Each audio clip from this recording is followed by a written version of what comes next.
Ladies and gentlemen, because in the video, those are video, man, a video I brought for mother abuse, but it's just a correction or a reminder in case when I made a video, this video nagara Prophet Ebuka Obi, yes, Elijah of our time, because Prophet Ebuka Obi only him venture a gwagi, only kabon a maro, makasin equal maro ibezie.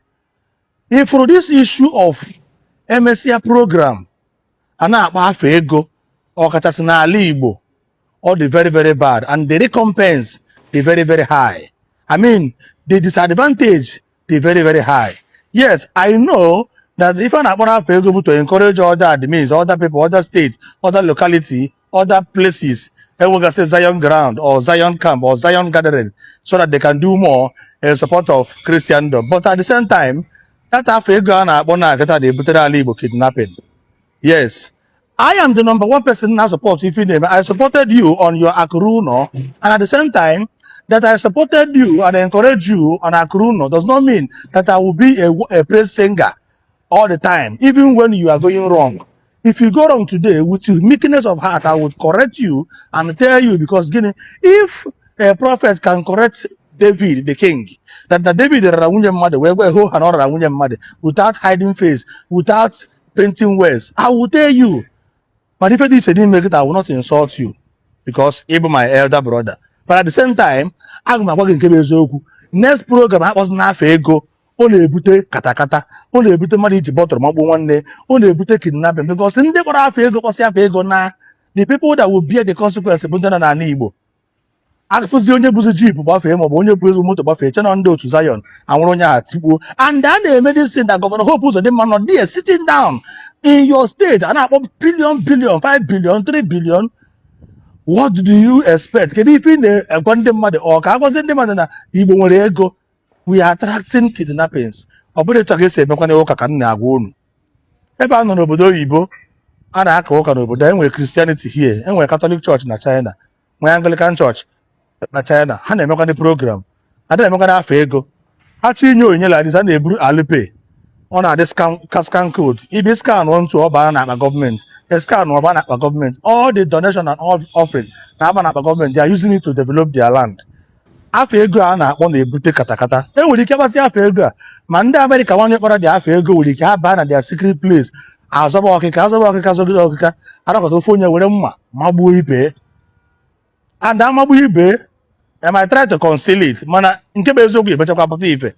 Evangelist Ebuka Obi biko eji Chineke ayọ gị, afọ ego na-akpọ n'ala Igbo adịrọ mma. Governor Hope Uzodimma, you were there sitting down, a na-akpọ 3 billion 5 billion 10 billion 1 billion. Ọ mara mma, ihe a bụ ego eji eme gịnị, eji akwado ọrụ Chineke na ọrụ nke Chineke, mana a na-akpọ ya afọ ego. Hey, amagwa m ka ọ ga-adị o. Nke bụ eziokwu ka m na-agwa unu. Nke bụ eziokwu ka m na-agwa unu without akụghị mmiri. Urukwa na development of Akuruno, Ebuka Obi, I stand by you. Sị gaa n'iru. Orukwa na nke imere na-emeteghị agwụkwa ihe ha. That is why o nwere onye na-support personally, and o nwere onye na-etiri mkpu personally. Abụ m mmọnwụ na-eti onwe m. Mụ past life Autolink, abụ m mmụọ na-eti onwe m. Support ọgụ tata oru echi ime ife ọjọọ. I will come up online gwa ndị mmadụ na ihe ime na-adịghị mma. I don't want to tiere mmadụ mkpu, achọrọ m ịsa abụ mmadụ. Agbe ịsa abụ ndị mmadụ agago kịta anọ m n'onwe m. I'm an independent human being. So that is why I'm not making here today. You know me nkoma, I will come up and tell the people, nke ime na-adịghị mma. Oru echi ime nke ọjọọ, I will tell people na nke ime na-adịghị mma, so that people will not know. People will not come and be believing that na yes, na Jpac na-etiri ndị ọgaranya mkpu. N'ọsọsọ ndị ihe ndị mere nke ọma ka a na-etiri mkpu. Then onye amezi ihe ọjọọ, Jpac na-akpụ ime ihe ọjọọ. I will tell you, Ebuka Obi, next year program, ama na ndị gbara 5 billion this year, about 10 billion. Let it be in a secret place. Bible sịrị, ị na-enye onyinye ka aka nni hapụ ime ife aka ekpe na-enye, and ka aka ekpe hapụ ime ife aka nni na-enye. That is why abịa n'ụlọ ụka na-enye onyinye. Mostly Catholic Church, eweta onyinye ejikwo were tiri ime offering box. Ihe eji eme kịta bụ ka ị ghara discourage onye nọ n'akụkụ ebe a, maybe iji $100 were ka ijeje onyinye ijikwu etinye. Onye ji ebe kịta ji 10 naira, you know say that onye ji 10 naira ejiri ego onyinye. Onye ji 10 naira ji ego onyinye, mana ibi bupute $100 na-egosi like this, onye nọ n'akụkụ ebe ya ifilizi na Chineke kpọrọ ya asị. na o nwere ndị Chineke gọziri nwe ndị Chineke kpọrọ asị oge na-efeel inferior oge na-efeel in fact ọ madịzi comfortable. That is why when you are giving, most especially n'ụlọ ụka ihe gbasara ihe ụka unless na onye ahụ na-eme ihe na-akpọ mass giveaway maybe na-apụtara bupụta rice because ịma na rice na ama ejikwu rice ejikwu maybe na trailer ebutere trailer rice ebute trailer rice then na-eke rice nke a bụ open something because trailer rice you cannot hide it mana ịkpafe ego billion anọkwara nke ikwuru si na one family na America wetere 700 million naira eji support onye na people can ask, gịnị ka ha na-eme? What are they doing? People need to be asking questions. What do you do for a living? Onye na-anọ salary na America, what are you doing? Such money in somebody's account, gịnị ka ị na-eme iji enweta ụdị ego aha? Because somebody who give 700 million goes through 7 billion na account. What are you doing? These are the things we need to be asking questions. Even if you are doing legal business, must you come online, tell us, no, we're $700,000.